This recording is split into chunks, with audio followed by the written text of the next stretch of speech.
Hello friends, welcome to Citrus Analysis.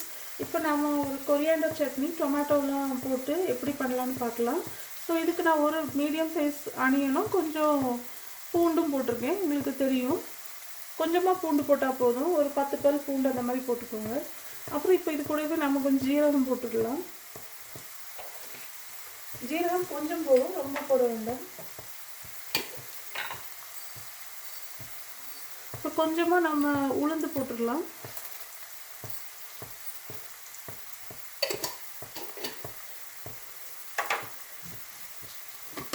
கொஞ்சமாக கடலைப்பருப்பு, அதுவும் கொஞ்சமாக போட்டுக்கலாம்.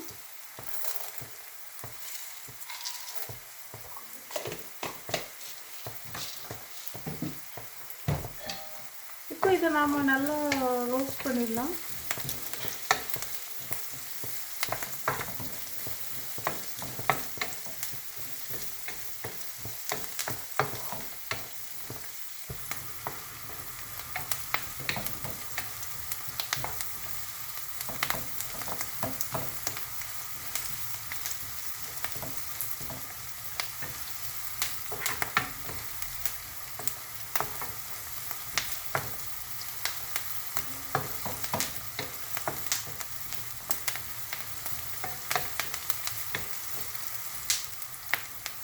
இப்போ நாம் தக்காளி ஆட் பண்ணிடலாம். நான் ஒரு 3 தக்காளியை நல்லா பொடிசாக கட் பண்ணி வச்சுருக்கேன். 3 மீடியம் சைஸ் தக்காளி, அதை இது கூட நம்ம இப்போ ஆட் பண்ணிடலாம்.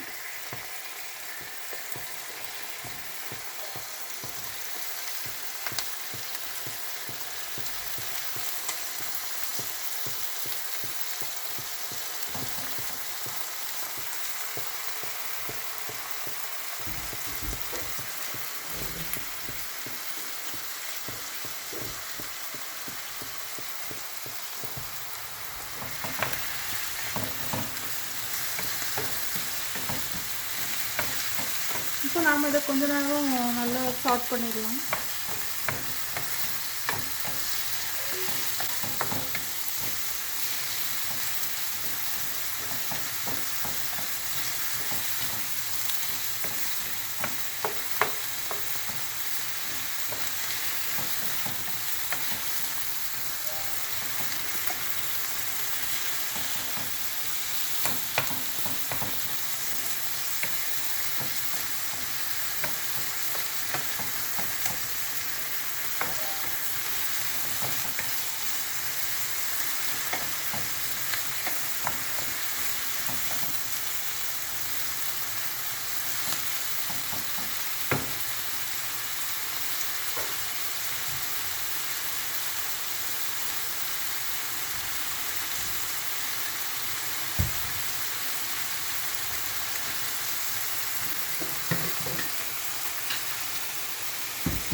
இப்போ நாம் கொஞ்சமாக கோகனட் இதில் ஆட் பண்ணிடலாம். நான் இவ்வளோ கோகனட் எடுத்துருக்கேன். கோகனட்டும் அது கூட கொஞ்சமாக புளி ரொம்ப கம்மியாக போதும், நமக்கு நிறைய புளி வேண்டாம்.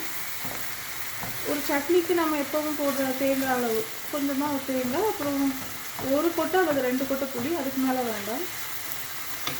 இதையும் நம்ம இது கூட ஆட் பண்ணிடலாம்.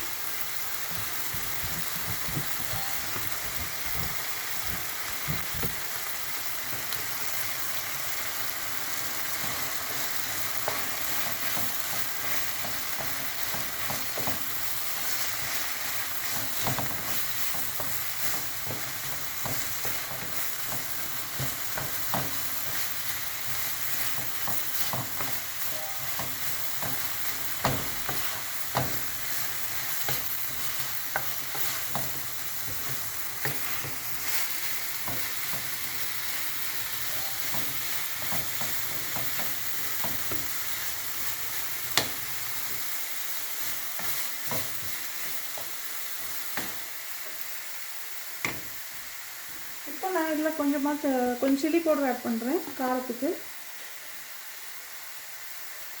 ஒரு 2 டேபிள் ஸ்பூன் ஆட் பண்ணுறேன். நீங்கள் காஞ்ச மிளகாய் கூட 2.5 ஸ்பூன் ஆட் பண்ணுறேன். காஞ்ச மிளகாவை கூட நீங்கள் ஆட் பண்ணலாம்.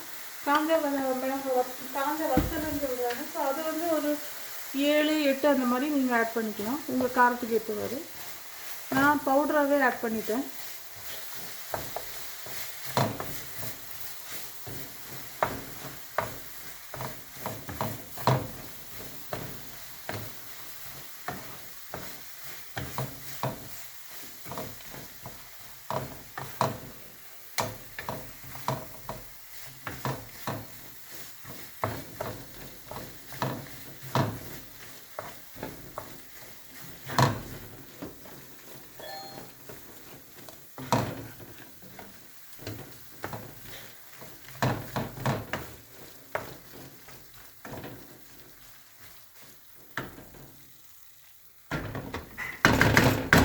இது கொஞ்ச நேரம் வதங்கட்டும் நல்லா.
இப்போ இது நல்லா வதங்கிடுச்சு. இப்போ நாம் இவ்வளோ கொரியாண்டர் லீவ்ஸ் ஆட் பண்ணிடலாம், கொத்தமல்லி இலை.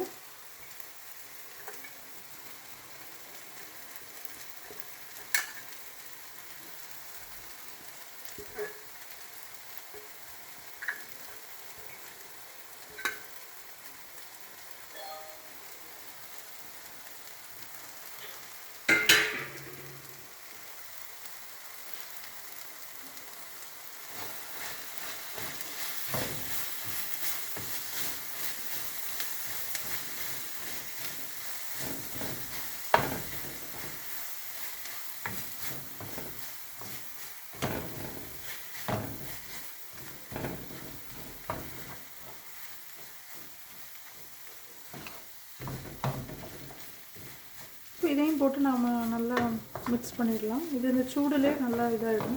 ஸோ ரொம்ப நேரம் போட்டு நம்ம வதக்க தேவையில்லை.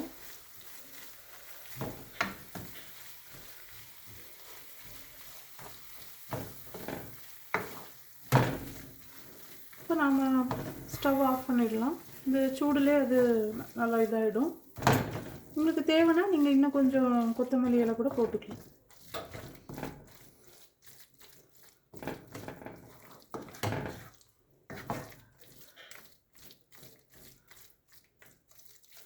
ஸோ அவ்வளோதான் ஃப்ரெண்ட்ஸ். இப்போ நாம் இதை நல்லா இனி கூல் பண்ணிவிட்டு பிளெண்டரில் அடிச்சிட வேண்டியதுதான்.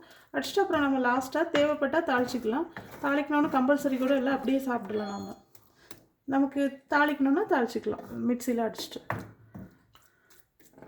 இது நமக்கு இட்லி, தோசை, சட்னி, இட்லி, தோசை எல்லாத்துக்குமே நம்ம சாப்பிட்லாம். ஈவன் சப்பாத்திக்கு கூட இது நல்லா தான் இருக்கும்.